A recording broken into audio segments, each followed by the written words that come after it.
नमस्कार, मैं पूजा। बिहार टिक्स के बुलेटिन में आपका स्वागत है। आइए जानते हैं बिहार और देश दुनिया की महत्वपूर्ण खबरों के बारे में। पहले बिहार की सुर्खियां।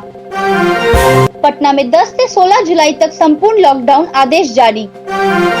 नेपाल ने अब बिहार में रोड निर्माण रुकवाया, बांध मरम्मत में पहले ही लगा चुका है अरंगा। फिल्म अभिनेता सुशांत सिंह राजपूत मौत मामले में दर्ज दोनों परिवाद खारिज, सलमान खान समेत 12 फिल्मी हस्तियों को मिली राहत। बिहार के मुख्य निर्वाचन अधिकारी ने कहा, समय पर हो रही बिहार चुनाव की तैयारी। आज दिल्ली में एलजेपी बिहार के संसदीय बोर्ड की अहम बैठक। सीएम नीतीश कुमार की भतीजी की कोविड-19 रिपोर्ट आई नेगेटिव। दानापुर में सैनिटाइजर का स्प्रे करवा रहे थे बीजेपी नेता, बाइक में आए बदमाशों ने मारी गोली। बिहार में नए निवेश के लिए औद्योगिक क्षेत्रों में मिलेंगे पसंद के प्लॉट, बियाडा खाली प्लॉट की सूची जारी करेगा। पटना हाईकोर्ट ने बिहार सरकार से पूछा, फल्गु नदी प्रदूषित क्यों बताए, 15 को अगली सुनवाई। रेलवे के कोविड कोच में भी होगा कोरोना संक्रमितों का इलाज, पटना जंक्शन पर 2500 मरीजों के लिए की गई व्यवस्था। अब देश दुनिया की सुर्खियां। केंद्रीय कैबिनेट का फैसला, प्रवासी मजदूर किराए पर ले सकेंगे पीएम आवास योजना के घर, जरूरतमंदों को नवंबर तक मिलेगा मुफ्त राशन। राहुल ने पीएम मोदी से बोला, सच के लिए लड़ने वालों को धमकाया नहीं जा सकता। झारखंड के एक मंत्री के कोरोना पॉजिटिव पाए जाने के बाद हड़कंप, सीएम हेमंत सोरेन हुए होम क्वारंटीन। हज के लिए दिशा निर्देश जारी, मास्क लगाना होगा, जमजम का बोतल बंद, पानी मिलेगा। ईरान ने बनाई अंडरग्राउंड मिसाइल सिटी, इजराइल की टेंशन बढ़ी। अब खबरें विस्तार से। बिहार में तेजी से बढ़ रहे कोरोना संक्रमण के मामलों ने हड़कंप मचा दिया है। बुधवार को एक दिन में राज्य के अलग अलग जिलों से 700 से ज्यादा कोरोना पॉजिटिव केस सामने आए हैं। इनमें से 200 से भी ज्यादा केस सिर्फ राजधानी पटना के हैं। पटना के हालात को देखते हुए जिला अधिकारी कुमार रवि ने जिले में 10 से 16 जुलाई तक पूर्ण लॉकडाउन लगाने का आदेश जारी कर दिया है।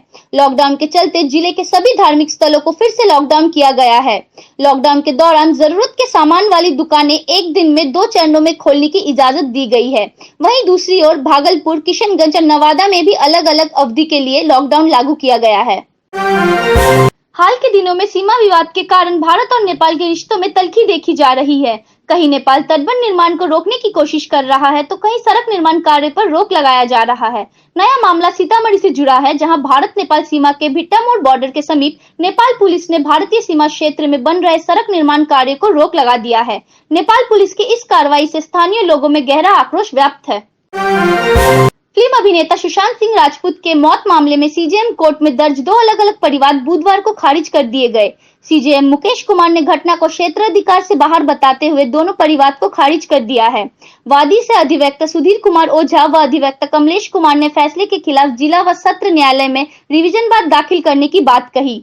सीजेएम कोर्ट के फैसले से आरोपी फिल्म निर्माता संजय लीला भंसाली, महेश भट्ट, मुकेश भट्ट, आदित्य चोपड़ा, करण जौहर, साजिद नाडियावाल, एकता कपूर, भूषण कुमार, दिनेश विजयन, अभिनेता सलमान खान, रिया चक्रवर्ती व कृति सैनन को राहत मिली है। बिहार में विधानसभा चुनाव तय समय पर कराने के लिए कोविड-19 महामारी के मद्देनजर चुनाव आयोग अपनी तैयारी कर रहा है। 2015 में चुनाव की घोषणा 9 सितंबर को की गई थी। अभी तो जुलाई है, इसलिए हमारे पास अभी समय है। यह बातें बिहार के मुख्य निर्वाचन अधिकारी एचआर श्रीनिवासन ने कही। सीईओ ने स्पष्ट रूप से कहा कि इस समय कार्यक्रम के अनुसार चुनाव कराने के लिए सभी तैयारियां चल रही है। एलजेपी बिहार के संसदीय बोर्ड की अहम बैठक गुरुवार को होगी। एलजेपी अध्यक्ष चिराग पासवान ने दिल्ली में पार्टी के बिहार के संसदीय बोर्ड के सभी सदस्यों को बुलाया है। गुरुवार को शाम 5 बजे दिल्ली में पार्टी कार्यालय 12 जनपद में बिहार प्रदेश के संसदीय बोर्ड के सभी सदस्य पहुंचेंगे, जहां उनकी चिराग पासवान से मुलाकात होगी। इसके पहले बिहार संसदीय बोर्ड के अध्यक्ष राजू तिवारी ने चिराग पासवान से मुलाकात की है। मुलाकात के दौरान बिहार में चुनाव को लेकर की जा रही तैयारियों पर चर्चा की गई। बिहार के मुख्यमंत्री नीतीश कुमार की भतीजी की कोविड-19 रिपोर्ट नेगेटिव आई है। खबरों की माने तो वह एसिम्प्टोमेटिक थी और कोरोना पॉजिटिव आने के बाद उन्हें पटना एम्स में भर्ती करवाया गया था। अब रिपोर्ट नेगेटिव आने के बाद मुख्यमंत्री की भतीजी डॉक्टरों की सलाह के अनुसार अब होम क्वारंटाइन में रहेगी। पटना समेत पूरे राज्य में बढ़ रही कोरोना मरीजों की संख्या को ध्यान में रखते हुए रेलवे के कोविड कोच में भी संक्रमितों का इलाज होगा। पटना जंक्शन के प्लेटफॉर्म नंबर 6 और 7 पर करीब 40 कोचों में करीब 2500 संक्रमितों का इलाज होगा। इसको लेकर जिला प्रशासन और स्वास्थ्य विभाग की टीम ने जंक्शन का निरीक्षण करने के बाद कोविड कोच में मरीजों के इलाज करने पर सहमति जताई है। पटना जिले के दानापुर इलाके में बुधवार को अपराधियों ने एक बड़ी वारदात को अंजाम दिया। बीजेपी के खगौल मंडल के अनुसूचित जाति के अध्यक्ष सह वार्ड पार्षद दीपक पासवान को बदमाशों ने गोली मार दी है। इस जानलेवा हमले में बीजेपी नेता बुरी तरह घायल हो गए हैं। वारदात को अंजाम देने के बाद अपराधी मौके से फरार हो गए। घटना खगौल थाना क्षेत्र के चाणक्यपुरी इलाके की है। घटना के पीछे अपराधी टेनिया और उसके साथी का हाथ बताया जा रहा है। वार्ड पार्षद का निजी अस्पताल में इलाज चल रहा है। राज्य सरकार निवेशकों को आकर्षित करने के लिए कई महत्वपूर्ण कदम उठा रही है। औद्योगिक प्रोत्साहन नीति 2016 में संशोधन करके उससे और भी अधिक आकर्षक बनाया गया है। वहीं निवेशकों की सबसे बड़ी समस्या जमीन की कमी को दूर करने के लिए सरकार बियाडा को खाली जमीन प्लॉट निवेशकों को उपलब्ध करवाने का निर्देश दिया है। जल्दी बियाडा औद्योगिक क्षेत्रों की खाली जमीन की सूची तैयार कर उद्यमियों को ऑफर करेगा। बिहार के धार्मिक और ऐतिहासिक शहर गया होकर बहने वाली फल्गु नदी के प्रदूषण के मामले में पटना हाईकोर्ट ने राज्य सरकार से सवाल जवाब किया है। कोर्ट ने सरकार से पूछा है कि आखिर क्या कारण है कि फल्गु नदी प्रदूषित है। कोर्ट ने फल्गु नदी के प्रदूषण को लेकर दायर लोकहित याचिका पर सुनवाई की। कोर्ट ने मामले की गंभीरता को देखते हुए राज्य सरकार सहित गया नगर निगम को 1 सप्ताह के भीतर जवाबी हलफनामा दायर कर स्थिति स्पष्ट करने का आदेश दिया है। साथ ही मामले पर अगली सुनवाई की तारीख 15 जुलाई तय की। प्रधानमंत्री नरेंद्र मोदी की अध्यक्षता में केंद्रीय कैबिनेट की बैठक बुधवार को संपन्न हुई। बैठक में कृषि क्षेत्र, इंश्योरेंस क्षेत्र समेत गरीबों व जरूरतमंदों को लेकर कई अहम फैसले लिए गए। बैठक में लिए गए महत्वपूर्ण फैसलों के बारे में केंद्रीय मंत्री प्रकाश जावड़ेकर और नरेंद्र सिंह तोमर ने प्रेस कॉन्फ्रेंस में विस्तार से बताया।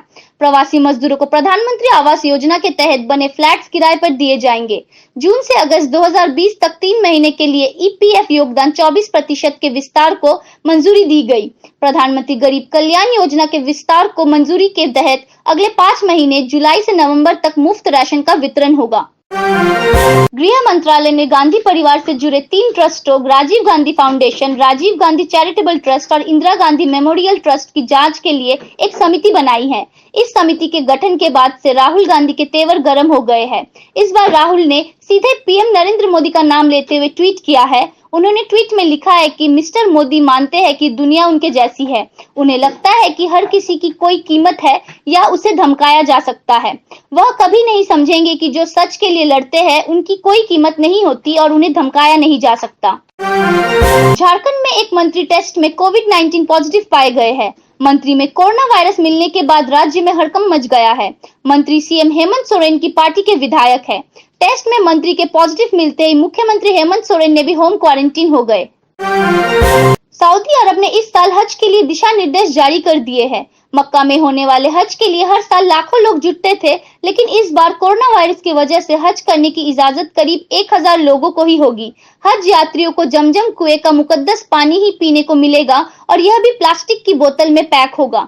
वहीं शैतान को मरने के लिए जमा की जाने वाली ककड़ियों को सैनिटाइज किया जाएगा। इसके अलावा नमाज पढ़ने के लिए मुसल्ले भी खुद ही लाने होंगे और मास्क लगाना होगा।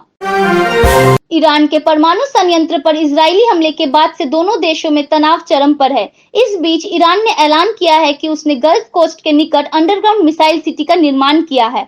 भूमिगत मिसाइल सिटी का ऐलान ईरानी नौसेना के प्रमुख अलीरजा तांगीसिरी ने कहा कि ईरान ने फारस की खाड़ी और ओमान की खाड़ी के तटों पर भूमिगत मिसाइल सिटी की स्थापना की है। इस मिसाइल सिटी में ग्राउंड टू एयर मिसाइल और क्रूज मिसाइलों की जखीरे हैं।